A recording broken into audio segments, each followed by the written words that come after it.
This TRP National Motocross action is proudly brought to you by Bridgestone Tires, Thor Riding Apparel, and all our associate sponsors. After the round at Zone 7 was postponed earlier in the year after some water restrictions down in Cape Town, it is fantastic to be down in the Mother City and looking forward to all the action now at Round 5 of the TRP National Motocross Championship.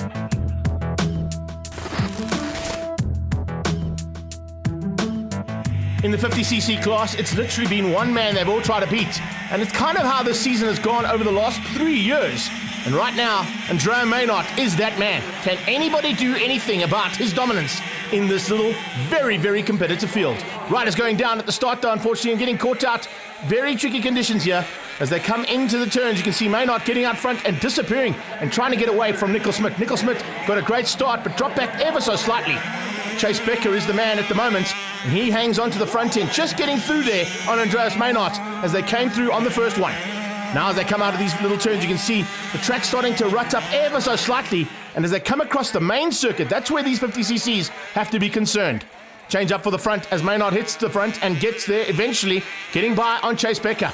Now starts to open up a little bit of a margin to get away from Becker. Nickel Smith is starting to come back. Andrea is on a flyer here. Wow, is he going well. Nickel Smith starting to come through as well and rapidly following through there. Look out for some very, very quick riders. Damien Fenter and Aidan Henley. They're right up top and looking forward to getting up onto the podium. Oh, that's a big one. That was a huge one. Getting completely out of shape as he came through and clipping the tire wall. Oh man, not what you wanted there. The 31 bike going down there and Jack Bullen unfortunately falling right to the back of the field. He's got some work to do now. Let's see whether or not he can do anything about these guys at the front end. 1-1-2 starting to make his way through Blake Tilley.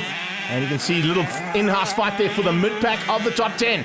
Great to see about 4 or 5 bikes in that little fight. Blake Frost there as well, Louis Mostert and Logan van Vuren.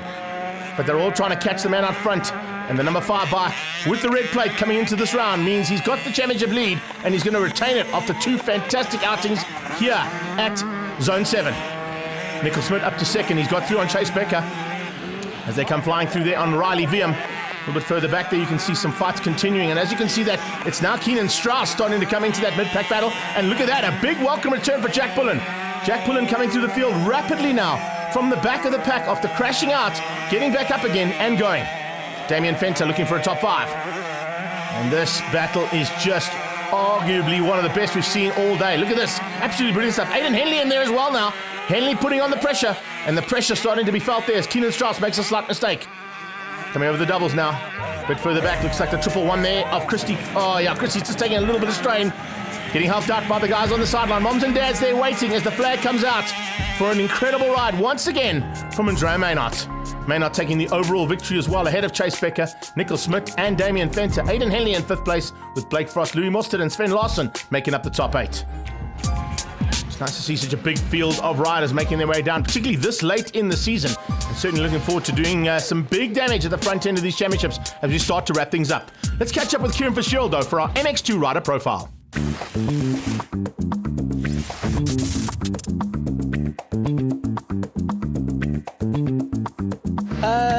Where was I born? Alberton, Johannesburg. Alberton, Johannesburg, yeah, so I'm a South boy. My parents, my dad was a big racing fan. He used to go to the car brick days and race, watch the racing and stuff back there. I think it was called Brick Core. And then my mom's side of the family, they raced. My grandfather raced, my uncles raced. And then obviously my older brother Daryl, he raced, and my older cousin. So basically through family, through my dad, through, yeah, that's how we got racing. She's like, there's been a few, but I think just being able to race is a highlight. To do what you love doing is special. So obviously we won championships and stuff and race overseas and represented South Africa at the Motocross of Nations. So there's been a few, but racing, you can't beat racing. So. No, to be honest, I don't. I'm probably one of the lazier guys that are here, maybe the laziest. But I try to ride. It gets a bit hard after 30 years, but yeah, you try to ride as much as possible. And that's about it. I used to run a little bit, but the knees and stuff aren't too good anymore. So yeah, we try ride as much as possible. Obviously family, they've been there since day one. Racing side, I think probably Carmichael. He was when we first went to the US, well not the first time, but my brother and I went to the US, I think it was 2006, I think it was. And he was obviously racing there, so I would say Carmichael's probably the racing side hero of my career. So, Bloemfontein's pretty cool, Bloem's pretty cool. There's a few, and then obviously overseas, I think when I raced in Canada, Saint-Denis was pretty cool, and then obviously last year at the Motocross of Nations, Donington Park was pretty cool. It had some cool jumps and it was a cool track, except for obviously the rain, but it was a cool track, it was really fun to ride.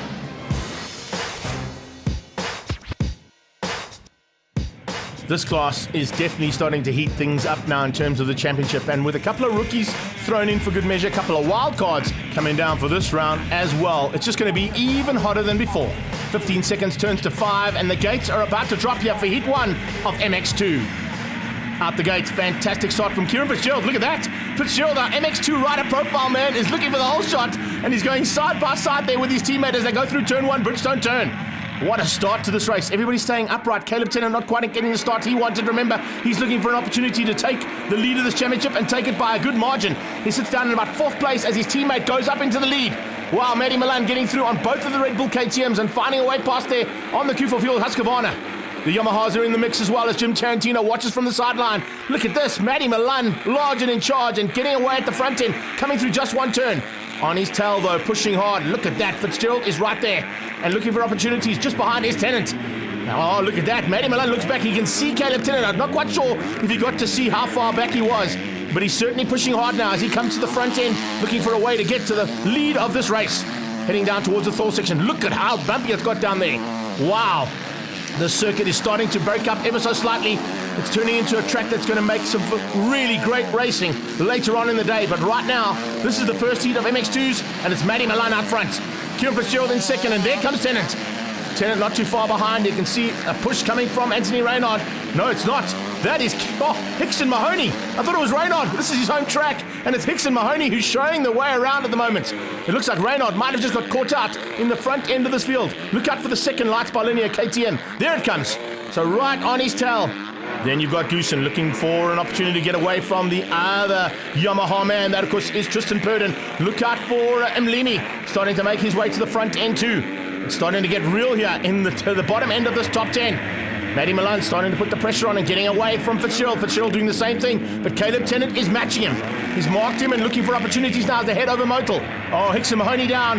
That's a big one. Hickson Mahoney was going so well. You can see his teammate going past there as well. And unfortunately, looks like he might have hurt his ankle. Hopefully he's okay and can get back up and riding. Slade Smith applying pressure. Oh, and Smith just pushing a little bit too hard. Dived on the inside of Purden. Couldn't quite get that ABE Midas Honda of his on the inside. He gets back up and riding, but he's now looking for opportunities to possibly finish up in the top 10. He's lost a lot of ground there. And look, he's rattled. Slade Smith now trying to get back into the rhythm that he requires to get to the front end. And Jason Visser now is going to apply the pressure from behind. The third of those Husqvarnas looking very good. Second one, though, is looking even better than before as they come up towards the bottom section of Twin Air. Around the outside, Tennant looking for a drive now up the hill. These are the switchbacks that go up and down the side of that small hill on the side of Zone 7. Trying to close down here on Matty Milan. Where is Tennant? Tennant's gone missing. Tennant's made a mistake. Tennant has washed out and made a mistake, and he's dropped off the motorcycle. Can you believe that? Sitting in third place, applying the pressure to Kieran Fitzgerald, and he makes a small mistake coming past the V-tree. Heading up over the start-finish line now. Kieran Fitzgerald looking to close down on Milan. Is there any chance he can do that? Behind them, it's Goosen. Goosen's now moved up. Possibility that Goosen could get to the front end. Let's see whether or not he can do that on the Yamaha. Out of Africa, Yamaha is going well. Mlimi now starting to come through the back markers. But it's Milan out front. And he's in amongst those back markers as well. The 131 bike there of Fenta just getting shown the way around. Oh, and a problem for Roberts. So that's all three of the Lights by Linear riders who had some issues here in this first heat. And speaking of issues, on the last lap, both Matty Milan and Kieran Fitzgerald have gone down, and that has allowed Caleb Tennant to come through. Milan is not happy. He comes through for second place and not where he wanted to be. Kieran Fitzgerald in third ahead of Goosen, Purden, Anthony Reynard eventually recovering to 6th, Malimi and Fisser. Join us after the break for some more action here from Zone 7 and the TRP National Motocross Championship.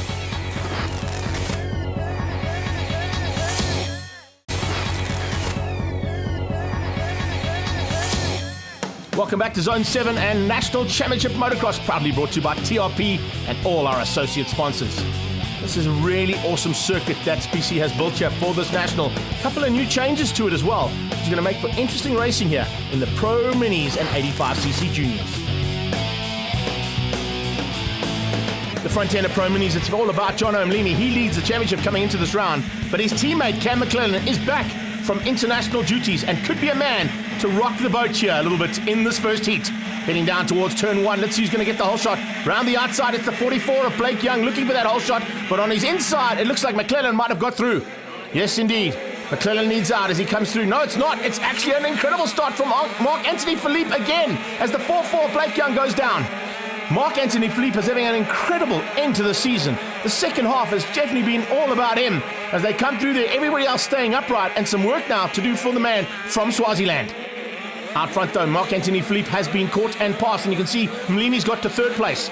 Looking a little bit further back to the field right now, it is all about Emmanuel Bacco. He leads things out in 85cc Juniors for now, but he's being pressurized there big time by Troy Morale and Luke Grundy. A good start as well from Deegan Bloomfield. He's got up to third overall in the 85cc Juniors as they stand. Oh, a big moment there for Marc-Anthony Philippe. And there you have it. You can't afford to make a mistake like that because you will definitely have to pay the price. Josh de Hutton coming through there as well and applying the pressure. Further back in this field, look at how these guys are having to fight things off. 44 coming through there is Young, and he's starting to make his way back to the front end. A great recovery ride so far from Blake. Rider down as well, the 30 bike going down, that is Troy Morale. Oh, that's the front end of 85cc's. And the junior boys are having a tough time of it out there. Another one, Amber McGregor, that's one of our ladies, of course, also having a bit of an issue out on circuit.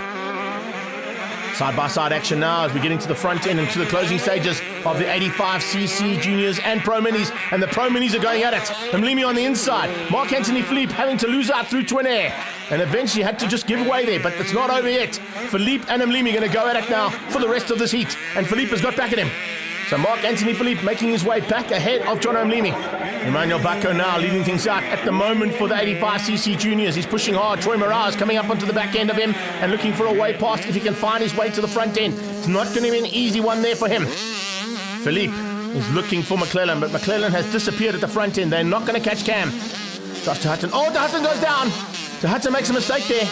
That's opened up an opportunity for a welcome return for Blake Young. Blake Young now looking to possibly get up into fourth place after crashing out on a similar kind of corner to what we just saw Josh de Hutton do. Oh, Bacco's gone down.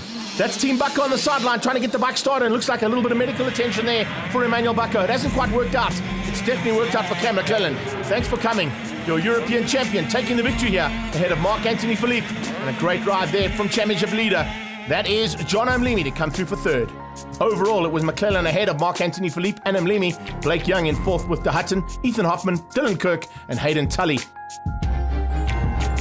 In the 85cc Juniors, Troy Morale took the overall victory after that crash from Emmanuel Bacco, with Luke Grundy, McGavin, Tarantino, and Deegan Bloomfield making up the top five. The first heat was good, got a good rhythm, got taken out on the start, crashed about 2 times after that, got back up, pushed hard until I was leading the race, and then led from them and managed to finish first. From 85cc Juniors to our Pro Mini winner, Cam McClellan. Yeah, it was a good start. Got off about 5th place, I think, and from there I just made some good passes. Track's really good. It's pretty rough, so I'm used to it, and yeah. In the ladies' class coming into the championship round in Cape Town, it's the 2-2 bike of Kayla Roth. D-Force Racing leading the championship out as they head down into turn 1, Bridgestone Corner. You can see it's a big field of senior support and 2-stroke riders along with the ladies. Leah Haygate getting an incredible start around the outside and getting ahead there of Kayla Roth. That's the championship rivalry we're going to have to watch out for in the ladies' championship. At the front end, though, keep an eye out on Justin Schultz and Alec Combrink as they go fighting for the front end of senior support. Schultz looks like he's got the whole shot and is getting away. Haygate is going with him by the looks of things, along with Alec Combrink. And there comes Kayla Roth just in the background. Nice to see a big field of 14 lady riders all involved in this fight for the front end of this combined category. Amy Sawyer having to go a long way around there, unfortunately on the Kawasaki. Not quite the line she wanted. But great to see them all high flying over the cycle jump and heading up towards twin air. No worries at all so far for Leah Haygate. She hangs on and I think is hanging on to third place overall. Combrink looking to close things down now on Justin Schultz. Schultz did get the drop on the Dreamers Yamaha and now looking for opportunity to get away from Alec Combrink. And remember, Alec Combrink is looking for a championship here, more importantly than the battle on the day. Up and over that Motul tabletop, and there's the battle for the ladies starting to close in there. You see Kayla Raff looking for a way through on Leah Haygate. Change up for the lead though, as Combrink hits the front. Yeah, he's got through as they head into the 100% and Thor section. And coming out there, he's left the 41 bike behind. So it looks like a little bit of issues there. And it looks like Justin Schultz is going to have to come back at him. Up the back of the hill, through the whoops. And up to the top to twin air. And it's a clean pair of wheels there for Alec Combrink ahead of Justin Schultz. Behind is the battle between the two ladies. And it's starting to heat up as well. Further back, you can see Matthew Hill starting to come through as well. And nice to see such a good big field of nearly 25 riders in this combined category. Bodes well for the future of this championship, and of course looking forward to all the action that's going to be happening. Roster and player starting to come into the mix as well. Kayla Raff heads down into the FMF turn, then into Thor. It comes round to 100% and looks like Leah's gone down. Yes, Leah has gone down. The 76 KTM parked on the sideline looking up, and here comes Kayla. Kayla's got through. So a change up for the lead as Leah makes a small mistake out on circuit. And that could be a costly one. The D-Force lady now leading things out and getting away from Leah Haygate on KTM SA's machine. So the two KTMs at the front end of the ladies class fighting hard. 1 lap to go now. And as I said, roster and player has come into play here. But it's not going to affect the outcome of the two ladies fighting for the lead of this championship as well as the race victory on the day. Justin Schultz has got through on Alec Combrink, so it looks like he's looking for the win. Keeping it all together ahead of Combrink. Combrink looking for the title though. You're not going to worry too much about Justin Schultz. That's a wild card ride here for him. Hopefully he'll be making his way up to the next 2 rounds. The next one, of course, at Valcom in a couple of weeks' time. So as we head into the closing stages here, it is Leah Haygate who's had to do the closing and chasing after making a small mistake and going down. She gets back up and riding, but she's got a little bit of work now to do. And I don't think there's enough time there for her to catch Kayla Raff. Last couple of up and downs here for Combrink. Combrink looking for the championship. The winner's going to go to Schultz. Combrink is going to come through for second place. And it looks like in the lead of the ladies, it's the 2-2 bike there of Kayla Raff. And D-Force Racing taking another victory ahead of Leah Haygate on KTM SA. There you have it. Leah Haygate eventually takes the overall though, ahead of Kayla Raff and Natasha Rugani coming through for third place. Bodine Scott and Janka Pieterse, the top 5. In the support class, it was Laurie de Toy ahead of Alec Combrink, Justin Schultz and roster and player, Van Sel, Roger Engelbrecht and Brian Carstens making up the top 8. Let's catch up with D-Force Racing's Kayla Raff after her win. I got a good start, made the pass, unfortunately when Leah fell, but then I went down about in like the 3rd corner, got up, caught her, passed her, went down again, caught her, passed her again and fell again, got up, kept it safe from there all the way to the finish, giving me a first for Heat 1. Join us after the break for some more action from the TRP National Motocross here at Zone 7.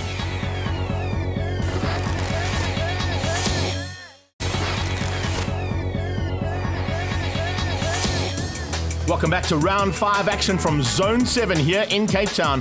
And we're heading into the second heat now of MX2.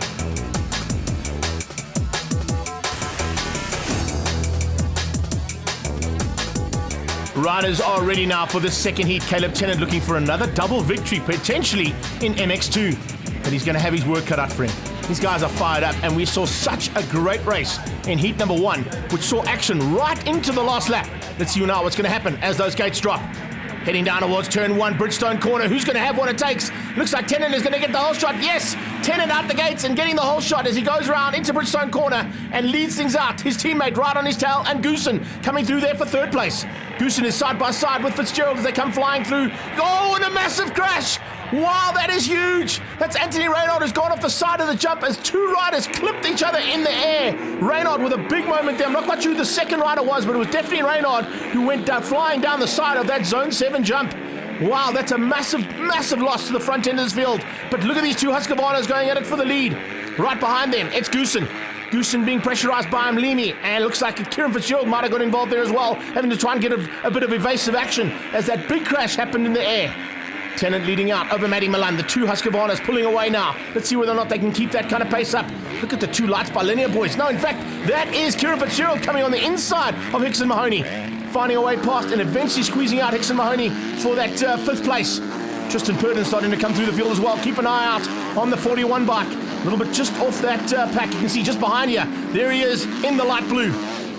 Out of Africa, Yamaha looking to close down on those two KTMs in front of him. Not going to be easy as they head up over that big Prepsol step up, step down. Now as they come into the twisty bits, this is where it goes up and down the hill. Coming out of Twin Air, you can see Tristan Purdon starting to close things down. Behind him, look at that. Not quite where he wants to be, but a super run here from Ricky Roth. He's looking for a top 10 here overall. Didn't quite see him in the first heat, but he's definitely here for the second one. So Q for Fuels, Husqvarnas 1 and 2 as Maddie Milan hangs onto the tailpiece there of his teammate. Tennant looking for a double victory here, NMX2s. Purdon looking to get up onto the podium, closing things down and looking for a way through there on Slade Smith. Slade Smith and Purdon fought it out almost the entire race 1 and now looking to do the same thing here in race 2. Kieran Fitzgerald also looking for a top 5. He currently sits there in 4th place. Can he do anything about it? And he'll have to be very wary about the Honda and Yamaha on his tail. Oh man, Tennant is just on fire here. His home track and he's showing the boys what it's all about. And Maddie Milan is just following him around saying, let's see what we can do. Maybe we can make it a double here for the team. And that's very important in terms of sponsorships. As they come through, you can see Caleb Tennant just using slightly different lines, a bit of home track advantage. Oh, and a bit of styling for the camera as well. He goes through just one, and he looks like he is looking for another one to win. In first place, it's Tennant. And he leads things out now by a comfortable margin. There's a bit of a roost gap, I think, being given there by Maddie Milan. Doesn't want to get up too much of that roost coming off the back end of that first Husqvarna as he hangs on for second place. Third place battle up for grabs. In fact, this is the 4th place battle. Got to remember that David Goosen is just ahead of these two. But his teammate on the Out of Africa Yamaha is applying massive pressure. Purdon looking for a way through on Fitzgerald. Fitzgerald just matching him every single time. That's a big jump. The Cyclone Machine and another rider down there. Looks like that might be Brett Roberts. Yes, Roberts unfortunately crashing out there.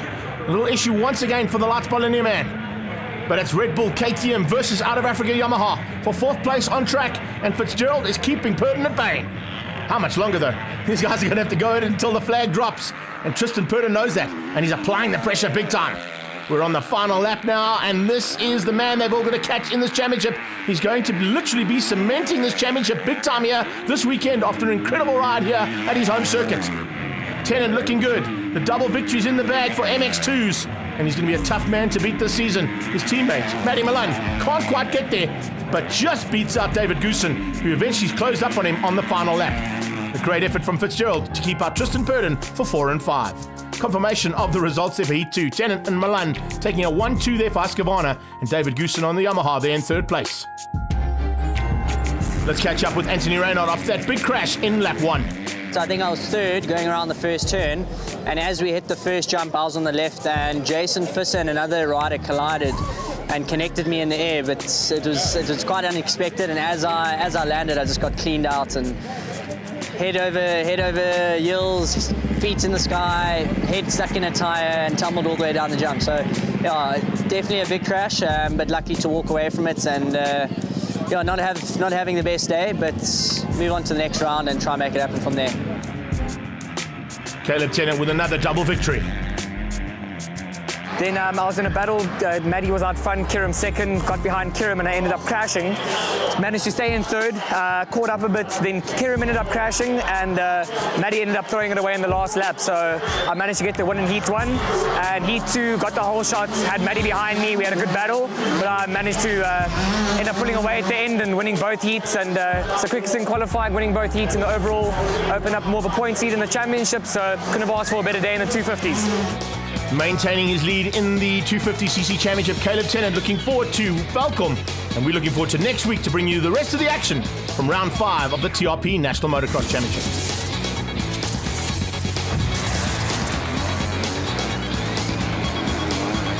All this action is proudly brought to you by Bridgestone Tires, Thor Riding Apparel, and all our associate sponsors.